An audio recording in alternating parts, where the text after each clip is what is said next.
Hello student, my self बिंदु बालाकोसरिया, department of botany. आज का टॉपिक है ग्रोथ एंड डेवलपमेंट। ठीक है, सबसे पहले देखते हैं हम लोग इंट्रोडक्शन।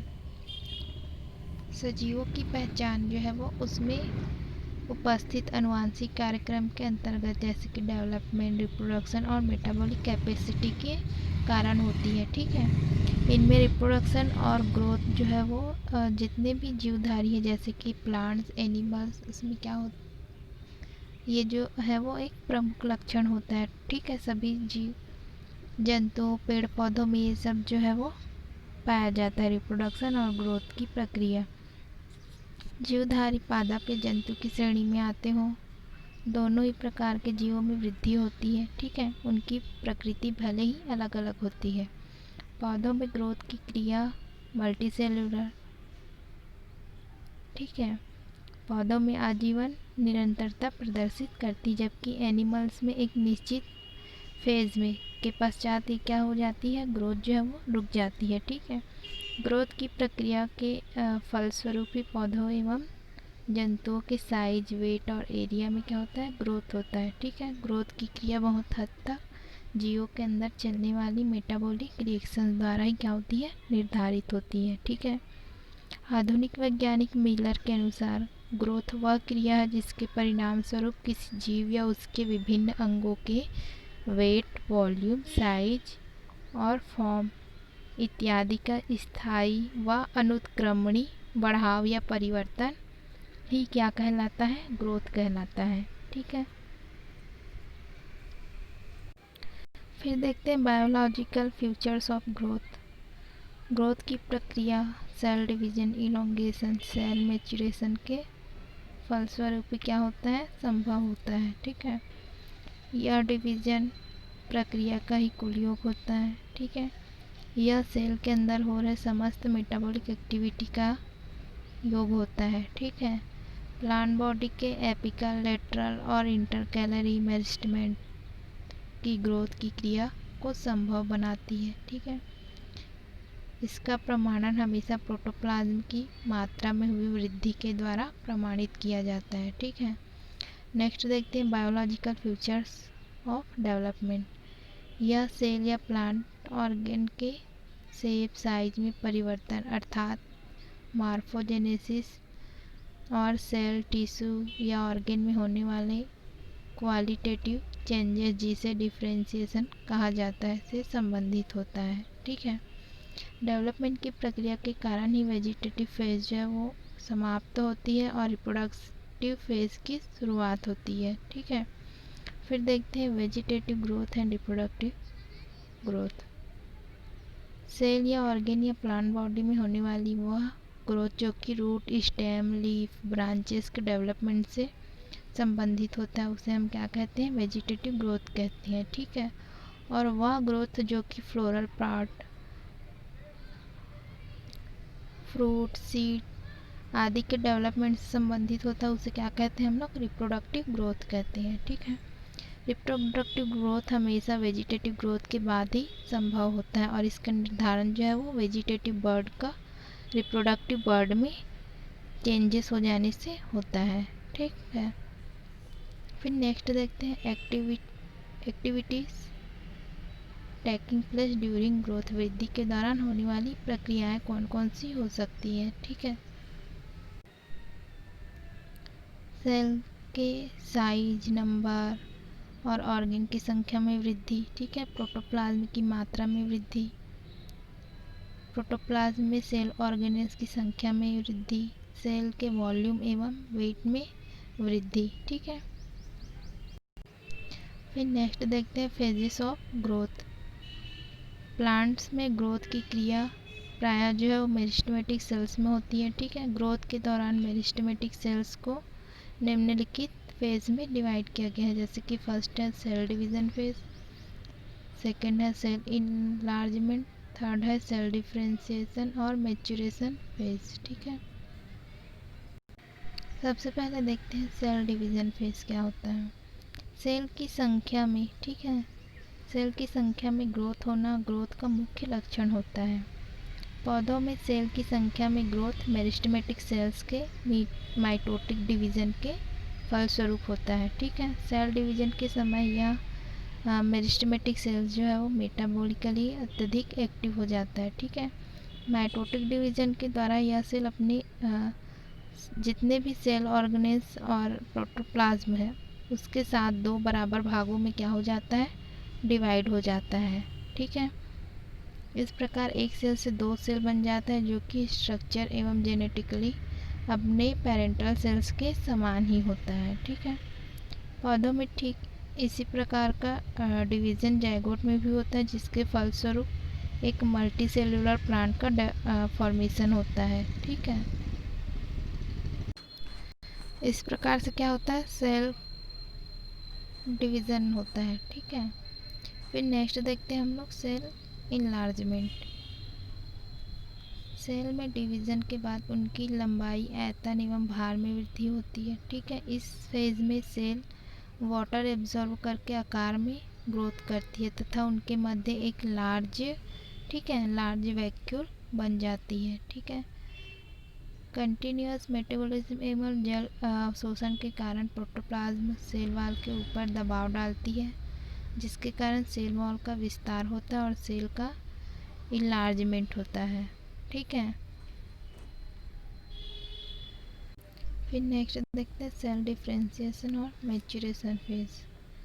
सेल इलोंगेशन के बाद ठीक है, सेल एक निश्चित आकार ग्रहण करके स्थायी रूप धारण कर लेती है। ठीक है, सेल डिफरेंशिएशन या मैच्योरेशन जोन सेल इलोंगेशन के ठीक आगे स्थित होता है। ठीक है, इस प्रदेश या जोन में सेल जो है परमानेंट टिश्यू में चेंज हो जाता है और उनकी सेल वॉल की मोटाई में ग्रोथ होती है। ठीक है, यह क्रिया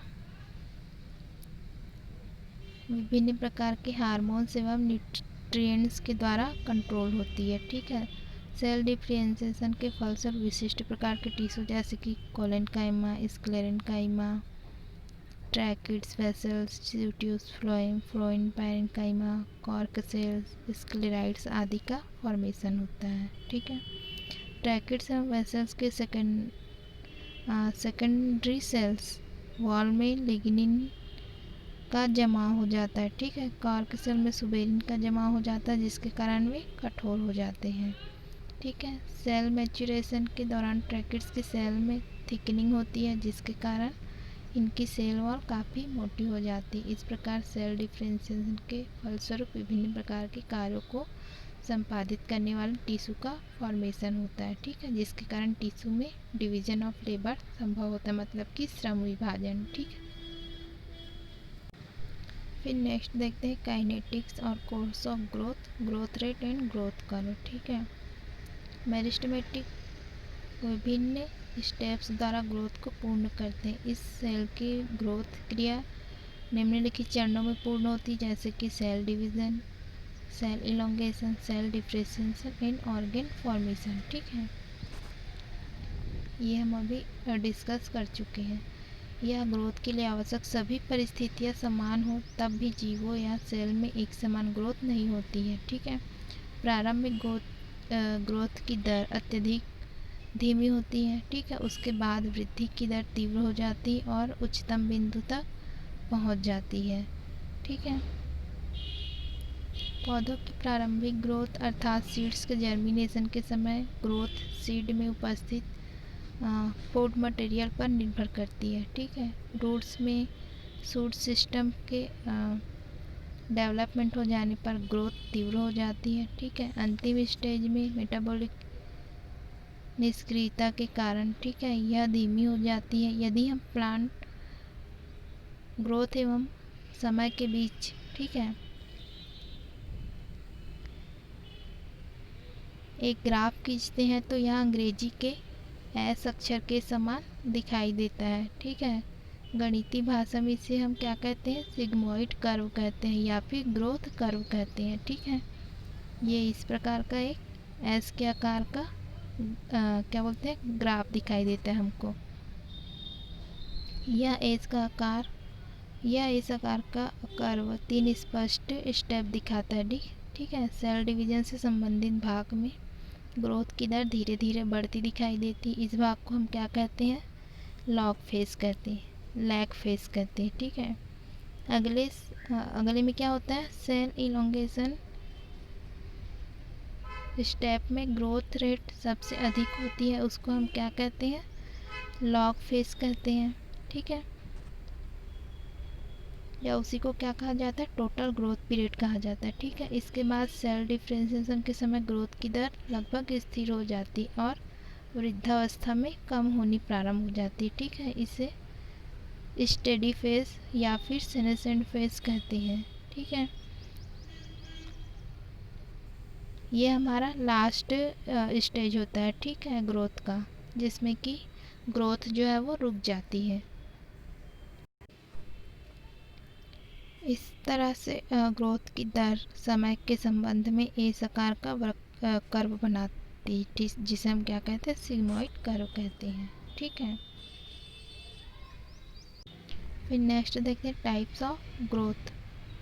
ठीक है, ग्रोथ जो है 2 टाइप्स के होते हैं। पहला है प्राइमरी ग्रोथ और दूसरा है सेकेंडरी ग्रोथ। प्राइमरी ग्रोथ किसे कहते हैं, इस प्रकार की ग्रोथ एपिकल मेरिस्टेम और इंटरकैलरी मेरिस्टेम के द्वारा होता है। ठीक है, इसमें जो है वो प्लांट्स के लंबाई में ग्रोथ होती है। ठीक है, फिर सेकेंडरी ग्रोथ किसे कहते हैं, इस प्रकार की ग्रोथ लैटरल मेरिस्टेम के द्वारा होती है। ठीक है, इनमें प्लांट्स के मोटाई में वृद्धि होती है। ठीक है, फिर नेक्स्ट देखते हैं फैक्टर्स अफेक्टिंग प्लांट ग्रोथ। ठीक है, पादप वृद्धि को प्रभावित करने वाले कारक कौन कौन से हो सकते हैं। इसको 2 भागों में डिवाइड किया गया है, एक तो एक्सटर्नल फैक्टर्स और दूसरा है इंटरनल फैक्टर्स। ठीक है, एक्सटर्नल फैक्टर्स जो कि प्लांट बॉडी को ठीक है बाहर से इफेक्ट करता है। जैसे कि सबसे पहले देखते हैं हम लोग इसमें वाटर प्लांट बॉडी की प्रत्येक क्रिया से जुड़ा रहता है। ठीक है, और प्रोटोप्लाज्म का आवश्यक अवयव होता है। ठीक है, इसके बिना प्रोटोप्लाज्म जो है वो इनएक्टिव हो जाता है और उनकी जैविक क्रिया समाप्त हो जाती है। ठीक है, वाटर ग्रोथ के लिए एक महत्वपूर्ण फैक्टर होता है। ठीक है, वाटर के एब्जॉर्प्शन के कारण ही सेल में टर्गर प्रेशर उत्पन्न होता है, जो कि सेल वॉल पर एक दबाव डालता है। ठीक है, इसी दाब के कारण सेल वॉल का प्रसार होता है और पौधे की ग्रोथ की दर बढ़ जाती है। ठीक है, नेक्स्ट है ऑक्सीजन। रेस्पिरेशन क्रिया के लिए यह आवश्यक है। ठीक है, रेस्पिरेशन क्रिया के समय ऑक्सीजन का उपयोग होता है और फूड मटेरियल के ऑक्सीडेशन के फलस्वरूप एनर्जी उत्पन्न होती है। ठीक है,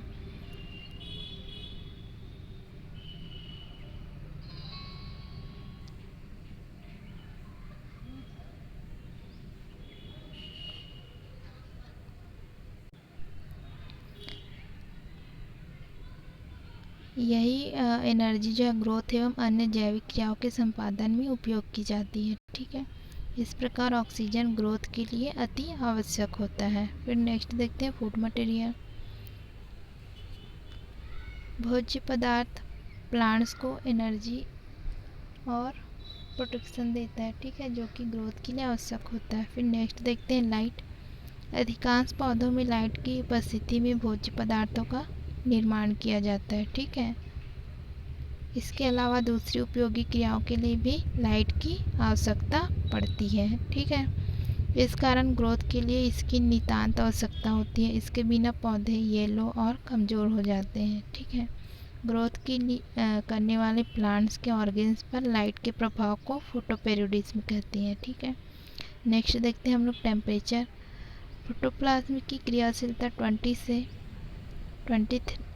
35 डिग्री सेल्सियस पर सबसे अधिक होती है। ठीक है, इस कारण पौधों की ग्रोथ भी इसी टेम्परेचर पर सबसे अधिक होती है। ठीक है, लेकिन ठंडे तथा गर्म क्षेत्रों में यह तापमान कम या अधिक हो सकता है। ठीक है, नेक्स्ट देखते हैं इंटरनल फैक्टर्स। इस वर्ग में ग्रोथ को प्रभावित करने वाले उन फैक्टर्स को रखा गया है जो प्लांट बॉडी के अंदर होते हैं। ठीक है, प्लांट्स में ग्रोथ एवं डेवलपमेंट को नियंत्रित करने के लिए कुछ विशिष्ट रासायनिक पदार्थ बनते हैं, जिन्हें हम प्लांट हार्मोन्स या ग्रोथ सबस्टेंस या ग्रोथ रेगुलेटर कहते हैं। ठीक है, ये हार्मोन जो है मुख्यतः एपिकल बड्स, एपिकल मेरिस्टेम और यंग लीव्स में बनते हैं और फ्लोएम द्वारा पौधों के संपूर्ण भागों में ट्रांसफ्यूज होकर ग्रोथ एवं डेवलपमेंट को नियंत्रित करते हैं। ठीक है।